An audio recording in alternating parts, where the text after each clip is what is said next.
नमस्कार, स्वागत है आपका हॉर्नबिल टीवी में और मैं हूं आपके साथ शिखा सकलानी। बुलेटिन की शुरुआत करते हैं खबरों के साथ। आईएफएस परिवीक्षार्थियों से संवाद कार्यक्रम, उपराष्ट्रपति सीपी राधाकृष्णन ने की शिरकत, राज्यपाल गुरमीत सिंह और मुख्यमंत्री पुष्कर सिंह धामी भी शामिल। एफआरआई देहरादून में कार्यक्रम का हुआ आयोजन। अधिकारीगण और सभी अतिथिगण और सभी युवा प्रोबेशनर साथियों, सबसे पहले तो मैं देवभूमि उत्तराखंड की पावन धरती पर भारत के उपराष्ट्रपति आदरणीय राधाकृष्णन जी का अपनी ओर से आप सबकी तरफ से हृदय से स्वागत करता हूं, आपका अभिनंदन करता हूं। और महोदय, ये हम सभी के लिए आज बहुत ही अत्यंत गर्व और सौभाग्य का क्षण है कि आज हमें आपका यहाँ पर मार्गदर्शन प्राप्त हो रहा है। साथियों, आदरणीय उपराष्ट्रपति जी का संपूर्ण सार्वजनिक जीवन सादगी, समर्पण और जनसेवा की भावना का प्रेरणादायी उदाहरण रहा है। जमीनी स्तर से सार्वजनिक जीवन की शुरुआत कर देश के दूसरे सबसे बड़े संवैधानिक पद तक पहुंचने की आपकी गौरवमयी यात्रा परिश्रम, संकल्प और राष्ट्र सेवा के प्रति आपकी अटूट प्रतिबद्धता को दर्शाती है। आपने लंबे समय तक सार्वजनिक जीवन में सदैव राष्ट्रहित और जनहित को सर्वोच्च प्राथमिकता दी है। राज्यसभा के माननीय सभापति के रूप में भी आपने संसदीय परंपराओं और लोकतांत्रिक मूल्यों को मजबूत करने में अपनी बहुत महत्वपूर्ण भूमिका निभाई है। आज आपके तेजस्वी विचारों से, आपके मार्गदर्शन से हमारे युवा वन अधिकारी, जिन्हें निसंदेह अभी विभिन्न क्षेत्रों में अपनी सेवाएं देनी हैं, बहुत सारे क्षेत्रों का समन्वय करना है और सेवा के पथ पर एक नई ऊर्जा के साथ उनको जाने के लिए आपका मार्गदर्शन प्रेरित करेगा। आज के इस अवसर पर मैं सभी अपने युवा प्रोबेशनर्स को भी भारतीय वन सेवा में शामिल होने के लिए आप सभी को अपने हृदय से आप सबको बधाई देता हूं, आप सबको शुभकामनाएं देता हूं तथा देवभूमि उत्तराखंड में आपके प्रशिक्षण एवं प्रवास के लिए भी आपका मैं अभिनंदन करता हूं। साथियों, भारतीय वन सेवा हमारी प्राकृतिक विरासत, जैव विविधता और पर्यावरण संरक्षण का सबसे मजबूत स्तंभ है, क्योंकि वन हमारे लिए केवल एक प्राकृतिक संसाधन नहीं है, बल्कि हमारी संस्कृति, हमारी अर्थव्यवस्था और हमारे जीवन का आधार है। और ये हमारे लिए अत्यंत हर्ष का विषय है कि देवभूमि उत्तराखंड का लगभग 70% से अधिक भूभाग वनों से आच्छादित है। साथियों, हमारे प्रदेश की असली शोभा और इसकी पहचान यहाँ के विशाल पर्वत, यहाँ की कल कल बहती नदियां और हमारे समृद्ध वन ही हैं। ऐसे में वनों और हमारी समृद्ध जैव विविधता को, उसका संरक्षण केवल एक प्रशासनिक दायित्व नहीं है, बल्कि हमारी भावी पीढ़ियों के अस्तित्व को सुरक्षित रखने का संकल्प भी है। इस महान संकल्प को सिद्ध करने में आप सभी अधिकारियों का योगदान अत्यंत महत्वपूर्ण है। मेरा मानना है कि आप केवल एक प्रशासनिक अधिकारी नहीं, बल्कि प्रकृति के रक्षक भी हैं। जलवायु परिवर्तन जैसी वैश्विक चुनौतियों के इस दौर में आपकी जिम्मेदारी अत्यंत महत्वपूर्ण हो जाती है। जब हम हर वर्ष हमें उत्तराखंड की बात करूं तो हमें बहुत सारी आपदाओं का सामना करना पड़ता है। कभी एवलांच आ रहा है, कभी जो है लैंडस्लाइड हो रहा है। उत्तराखंड में मतदाता सूची के विशेष गहन पुनरीक्षण यानी एसआईआर को लेकर सियासत लगातार गर्मा रही है। कलियर से कांग्रेस विधायक फुरकान अहमद ने भी मतदाता सूची में नाम हटाए जाने और वोट कटौती को लेकर गंभीर सवाल उठाए। साथ ही कांग्रेस प्रदेश अध्यक्ष गणेश गोदियाल ने कहा कि सत्ताधारी दल विभिन्न तरीकों से फरेब करने में जुटा हुआ है।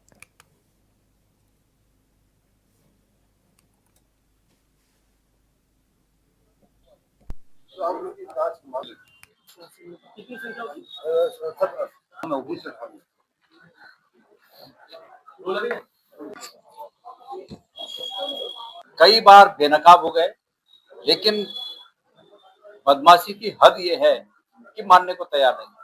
अभी आपने परसों ये देखा होगा कि किस प्रकार से शिकायत करने वाले लोगों से जब संपर्क किया गया तो उन्होंने फोन पर अमरेंद्र मिश्र जी से कहा कि हमने कोई शिकायत नहीं की है। अब आज इसी तरह का एक नया मामला फुरकान जी हरिद्वार से लाए हैं, इनके विधानसभा क्षेत्र से लाए हैं।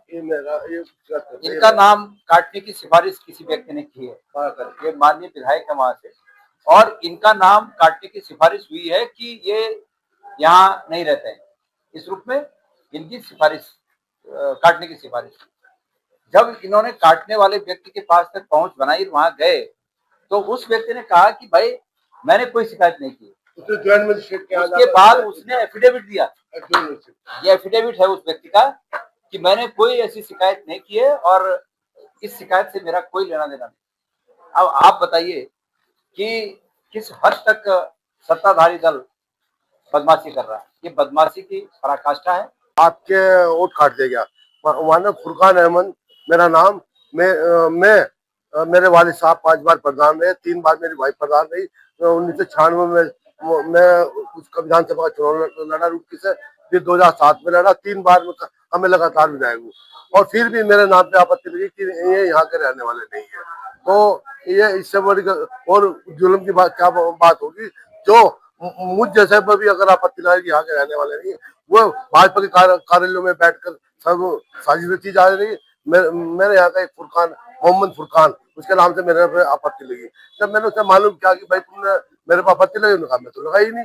तो फिर हमने कहा भाई लगाई तुमने, तो वो उसने एफिडेविट बनवाया और ज्वाइंट मजिस्ट्रेट रुड़की के कार्यालय में गया, खुद साथ गया। उन्होंने कहा जी मैं तो कोई आपत्ति नहीं लगाई। तो मेरा उसको कहना कि जिन लोगों ने भी लगाई है वो उनके खिलाफ कार्रवाई होनी चाहिए। इसी तरह और काफी मेरे पास एफिडेविट भी है और बूथों पर जो और लोगों द्वारा आपत्ति लगाई गई, उन्होंने क्लियर कहा कि हमने कोई आपत्ति नहीं लगाई। तो मेरी विधानसभा में लगभग 1700 आपत्ति आई। मेरा मानना है कि उनमें 99.99% सब फर्जी है। तो उन जिन लोगों के द्वारा ये आपत्ति लगाई उनके खिलाफ कार्रवाई होनी चाहिए, हमारी मांगे। मैंने आदरणीय अपने अध्यक्ष जी को अवगत कराया, तो आपके सामने परिसवार्ता थी। तो हम अगर उन लोगों के खिलाफ कार्रवाई नहीं हुई तो हम इसमें जिलाधिकारी का घेराव। उत्तराखंड में विधानसभा चुनाव से पहले सभी राजनीतिक दलों ने युवाओं और महिलाओं पर फोकस बढ़ा दिया है। कांग्रेस प्रदेश अध्यक्ष गणेश गोदियाल का कहना है कि पार्टी शुरू से ही महिलाओं और युवाओं को राजनीति में आगे बढ़ाने की पक्षधर रही है। राहुल गांधी का भी फोकस इसी वर्ग पर है। गोदियाल ने कहा कि आगामी चुनाव में भी पार्टी उन सीटों पर महिलाओं और युवाओं को प्राथमिकता देगी जहां जीत की संभावना सबसे ज्यादा होगी। वहीं बीजेपी की माने तो सरकार ने युवाओं के विकास, रोजगार और समस्याओं के समाधान के लिए युवा आयोग के गठन की घोषणा की है। बीजेपी प्रदेश प्रवक्ता कुंवर जपेंद्र सिंह ने कहा कि हाल ही में घोषित हुआ युवा आयोग पूरे देश के लिए मील का पत्थर साबित होगा।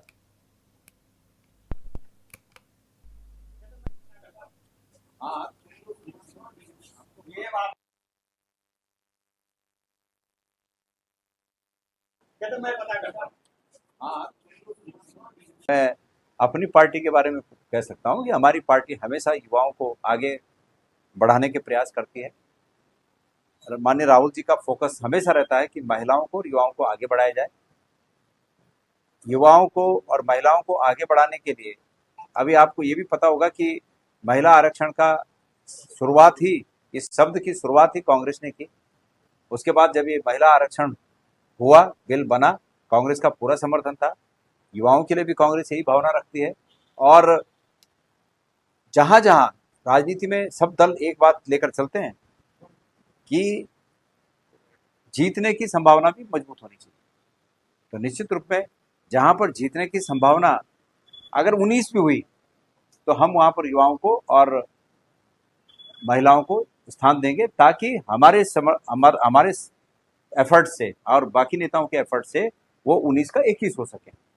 कई मायनों में उत्तराखंड के अंदर भारतीय जनता पार्टी की सरकार के निर्णय आज पूरे देश में मील का पत्थर साबित हो रहे हैं। और उसी कड़ी में एक और अध्याय जुड़ने जा रहा है जो युवा आयोग बनने जा रहा है। तो और हमें उम्मीद है कि उत्तराखंड के युवा आयोग के बाद पूरे भारतवर्ष में सभी राज्य इसका अनुसरण करेंगे और माननीय प्रधानमंत्री मोदी जी के 2046 के विकसित भारत के मिशन में युवाओं की भूमिका और उनके उज्जवल भविष्य को लेकर युवा आयोग बहुत बड़ी भूमिका निभाएगा और ये केवल और केवल भारतीय जनता पार्टी कर सकती थी।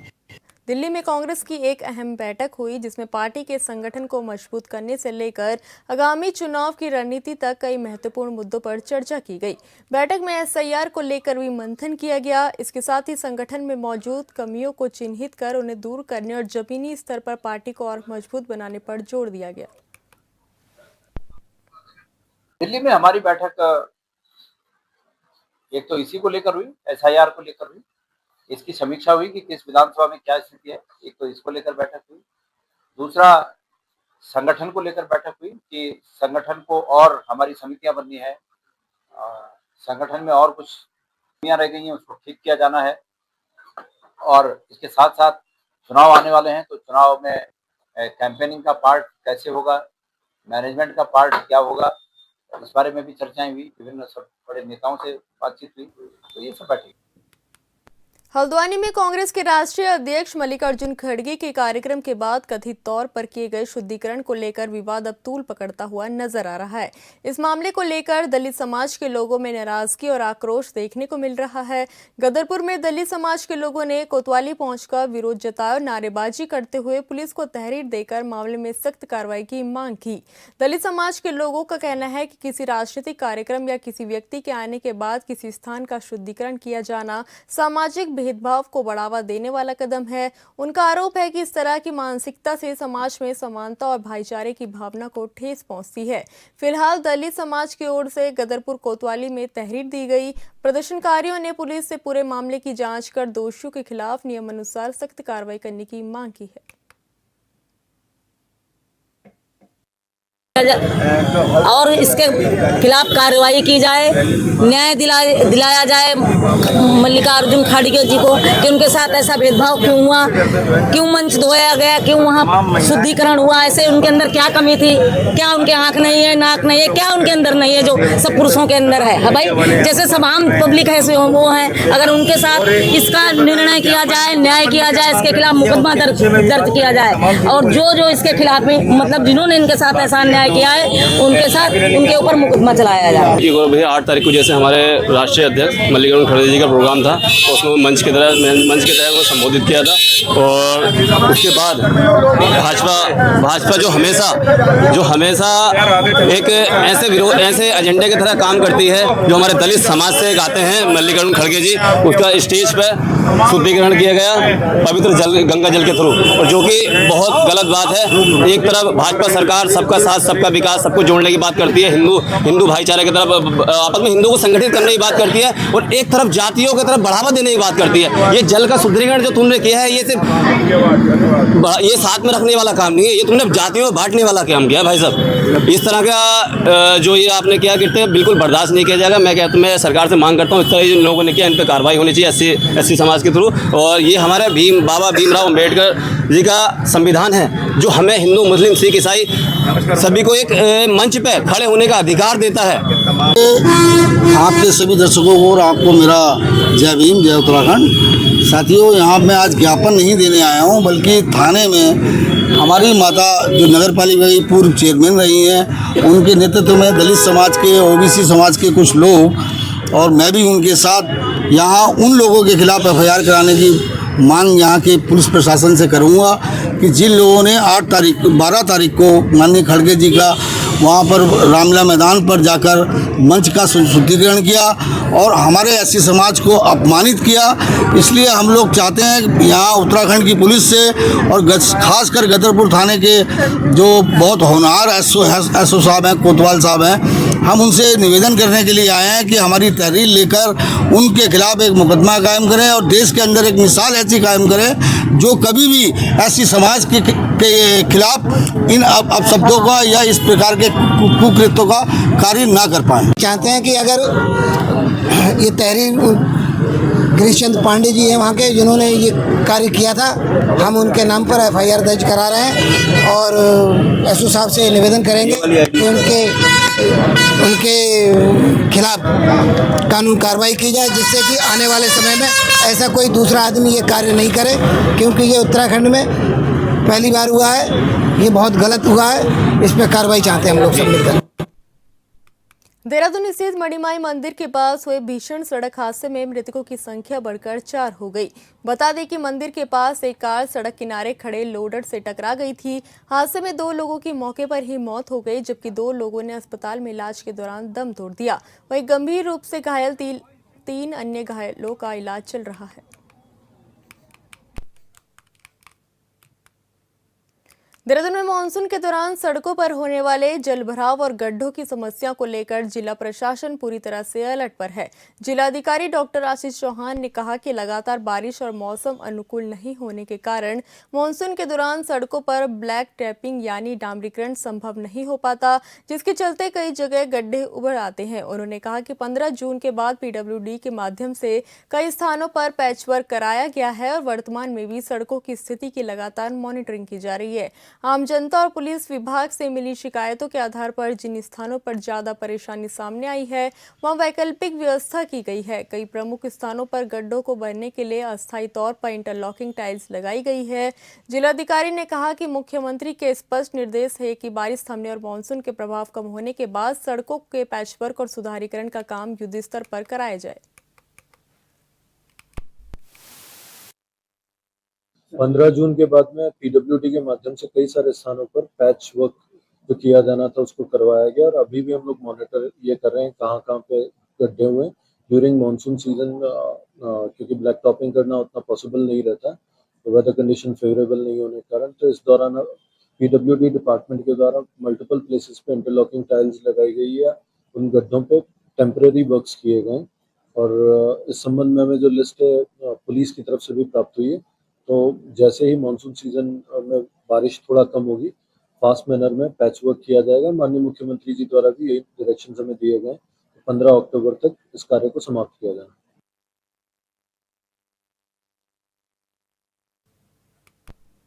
उत्तराखंड में 2027 विधानसभा चुनाव से पहले सियासी हलचल तेज है। भाजपा लगातार अपने संगठन को मजबूत करने में जुटी है और इसी कड़ी में पार्टी में लगातार नए नेताओं और कार्यकर्ताओं की ज्वाइनिंग का सिलसिला जारी है।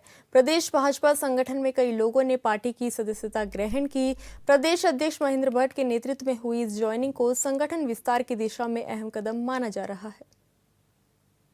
का गुणगान लगातार बढ़ता हुआ नजर आ रहा है। प्रदेश में तमाम ज्वाइनिंग्स हो रही हैं। तरुण बंसल जी हमारे साथ मौजूद भी हैं। बस अब कुनबा बढ़ रहा है बीजेपी का, 2027 की क्या कुछ तैयारियां हैं? कुनबा नहीं, लोग भारतीय जनता पार्टी के जो विचार है, विचारधारा है, राष्ट्रवाद है, हमारी जो माननीय मुख्यमंत्री धामी जी का जो कार्य है, हमारे जो पिछले विगत सरकार के कार्य हैं, उन कार्यों को देखते हुए लोग अपने आप भारतीय जनता पार्टी के साथ निरंतर रूप से जुड़ते हैं, क्योंकि इस प्रदेश में कांग्रेस का कोई जनाधार नहीं रह गया, कांग्रेस खत्म हो गई है। और निश्चित रूप से सब लोग, बहुत अधिक संख्या में सब लोग भारतीय जनता पार्टी से जुड़ना चाहते हैं कि सबको लगता है कि आगामी आने वाले समय में भी भारतीय जनता पार्टी की सरकार इस प्रदेश में आने वाली है। तो क्या लगता है कि 2027 में या जब आंकड़ा बढ़ेगा तो निश्चित तौर पर जीत के आसार भी बढ़ेंगे? निश्चित रूप से हम 2027 में भारतीय जनता पार्टी की सरकार पूर्ण बहुमत से पिछली सीटों से ज्यादा सीटें लेकर के इस प्रदेश में सरकार बनाने जा रही है। अच्छा, लगातार क्योंकि बैठकों का दौर भी जारी है और ऐसे में कल भी एक बड़ी बैठक हुई तमाम जिलों की, किस रूप में देखा जा रहा है इसको और क्या कुछ लग रहा है, किस तरह की चुनावी रणनीति आप लोग बना रहे हैं?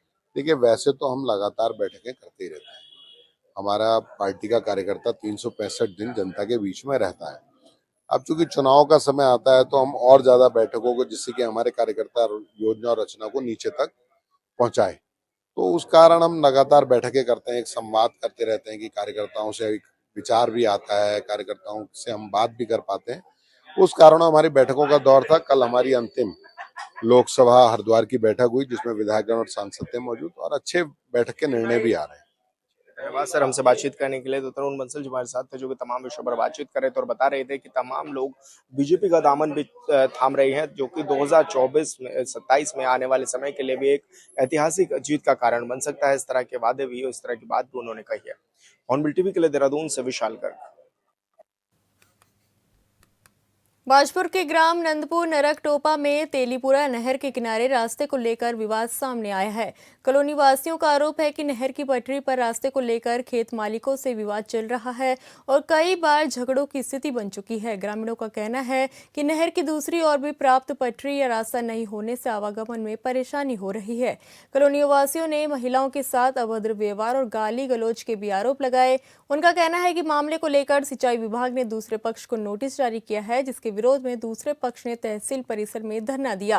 वहीं दूसरे पक्ष का आरोप है कि कॉलोनी वासी नहर में गंदगी और कूड़ा डालते हैं। हालांकि मौके पर ऐसा कुछ दिखाई नहीं दिया। हमें तो आना पड़ता ही।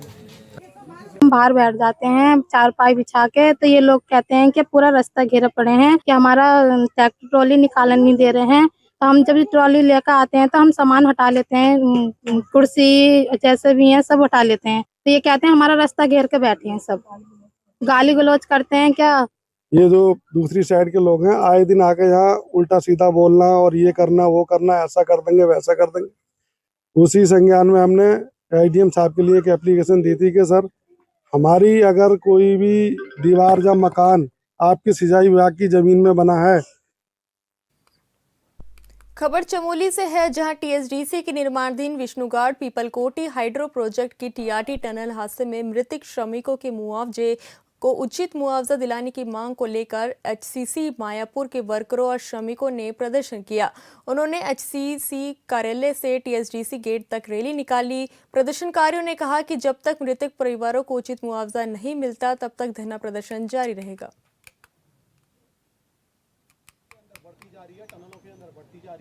और इसमें न तो इनका इंश्योरेंस की अभी भी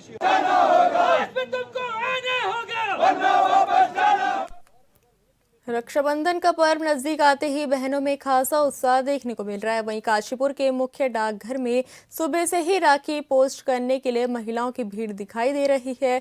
बहनें अपने भाइयों के लिए खरीदी गई राखियों को समय रहते भेज रही हैं, ताकि रक्षाबंधन के दिन उनके भाइयों की कलाई सोनी ना रहे। राखी भेजने वाली महिलाओं को किसी तरह की परेशानी ना हो, इसके लिए डाक विभाग ने भी विशेष व्यवस्था की है। फिलहाल इस बुलेटिन में इतना ही। आप देखते रहिए हॉर्नबिल टीवी। नमस्कार।